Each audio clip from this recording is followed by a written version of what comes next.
Assalamualaikum warahmatullahi wabarakatuh dan salam sejahtera. Perkenalkan, nama saya Agnes Maria Helena Parengkuan sebagai moderator dan pemateri pada poin pertama.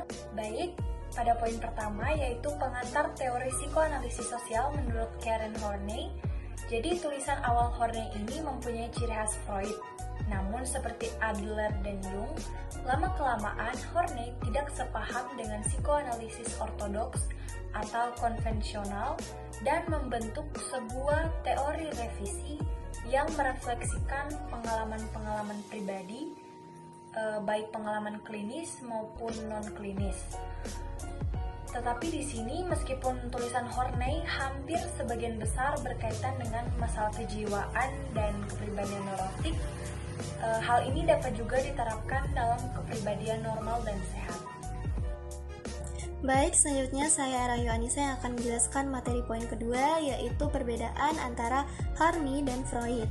Horney mengkritik teori Freud dalam beberapa aspek, yaitu yang pertama, Horney memperingatkan bahwa mengikuti sepenuhnya pandangan psikoanalisis ortodoks atau konvensional akan menyebabkan tidak berkembangnya pemikiran teoritis dan praktek terapi. Yang kedua, Horney tidak sependapat dengan ide Freud mengenai psikologi feminin. Selanjutnya yang ketiga, Horney menegaskan bahwa pandangan psikoanalisis seharusnya menitik beratkan pada pentingnya pengaruh kultur dalam membentuk kepribadian. Menurut Horney, manusia tidak hanya diatur oleh prinsip kesenangan saja, tapi oleh dua prinsip, yaitu keamanan dan juga kepuasan. Keadaan tersebut diciptakan oleh lingkungan sekitar dan bukan oleh insting atau anatomi.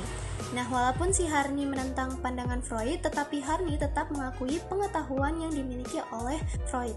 Jadi, perdebatannya dengan Freud bukan terletak pada keakuratan observasi yang dilakukan oleh si Freud, tapi pada validitas interpretasinya. Dengan kata lain, Horney mengatakan bahwa pandangan Freud ini menyebabkan cara pandang manusia yang pesimis berdasarkan insting bawaan dan kepribadian yang tidak berkembang.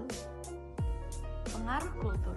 Walaupun Horney tidak gagal mempertimbangkan faktor genetis, ia berulang kali menitik beratkan pengaruh kultural sebagai peran utama perkembangan kepribadian neurotik dan kepribadian normal. Ia meyakini bahwa kultur modern terbentuk berdasarkan kompetensi antar individual. Daya saing dan rasa permusuhan dasar yang ditimbulkan oleh kultur modern menyebabkan perasaan terpisah. Perasaan sendiri di dunia yang tidak ramah ini akan menyebabkan meningkatnya kebutuhan akan kasih sayang, atau biasa disebut dengan need for affection, dan yang pada akhirnya membuat orang menilai cinta terlalu tinggi. Sebagai akibatnya, banyak orang menilai cinta dan kasih sayang sebagai jawaban atas permasalahan yang mereka hadapi. Saya Rina Masri, saya akan melanjutkan materi selanjutnya, yaitu materi keempat, pentingnya pengalaman masa kanak-kanak. Horney tahun 1939 membuat hipotesis bahwa masa kanak-kanak yang berat berperan penting dalam menimbulkan kebutuhan-kebutuhan neurotik. Kebutuhan ini menjadi kuat karena hal ini merupakan satu-satunya cara bagi sang anak untuk merasakan perasaan aman. Walaupun demikian, satu pengalaman awal tidak bisa berperan membentuk kepribadian di kemudian hari. Horney berpendapat bahwa keseluruhan pengalaman masa kanak-kanak membentuk suatu karakter tertentu, atau juga memulai perkembangannya. Dengan kata lain, keseluruhan hubungan yang terjalin di masa-masa awal membentuk perkembangan kepribadian seseorang. Seldanesha Almira Putri Rustam sebagai pemateri kelima. Jadi, pada poin kelima ini saya akan membahas mengenai struktur kepribadian, yang dimana terdapat dua poin yang akan dibahas. Yang pertama yaitu diri ideal atau ideal self. Horney percaya bahwa makhluk hidup jika diberikan sebuah lingkungan dengan kedisiplinan dan kehangatan, maka akan mengembangkan perasaan yang aman dan percaya diri, serta kecenderungan untuk memiliki pemahaman diri. Selanjutnya pada poin kedua, yaitu mengenai menghina diri atau despise self. Orang neurotik yang mencari keagungan tidak pernah puas dengan dirinya sendiri, karena mereka akhirnya menyadari bahwa diri nyata tidak cocok dengan diri ideal yang mereka dambakan.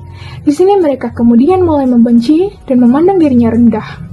Berdasarkan hal tersebut, Harney mengemukakan 6 cara orang mengekspresikan kebencian diri itu. Di antaranya, yang pertama itu menuntut kebutuhan kepada diri tanpa ukuran. Kedua, menyalahkan diri tanpa ampun. Ketiga, menghina diri. Keempat, frustasi diri. Kelima, menyiksa diri. Dan keenam, tingkah laku dan dorongan diri. Perkenalkan, nama saya Junior Ridwan. Saya akan melanjutkan dengan poin ke-6, yaitu dinamika kepribadian, di mana Horney menyimpulkan ada 3 kepribadian dasar dalam menghadapi konflik. Yang pertama itu mendekati orang lain atau moving for people, di mana hal ini mengacu pada sebuah kebutuhan neurotik untuk melindungi diri dari perasaan ketidakberdayaan. Yang kedua, melawan orang lain atau against people, di mana orang-orang neurotik yang agresif cenderung menganggap orang lain tidak ramah, sehingga mereka kompulsif atau sikapnya repetitif atau mengulang apa yang mereka lakukan, dan tingkah laku mereka juga ini dipicu oleh kecemasan dasar. Yang ketiga, menjauhi orang lain atau moving away from people, yaitu memisahkan diri dari orang lain dan mengadopsi kecenderungan neurotik, yaitu menjauhi orang lain. Hal ini merupakan ekspresi dari kebutuhan akan kesendirian, kebebasan, dan kemandirian.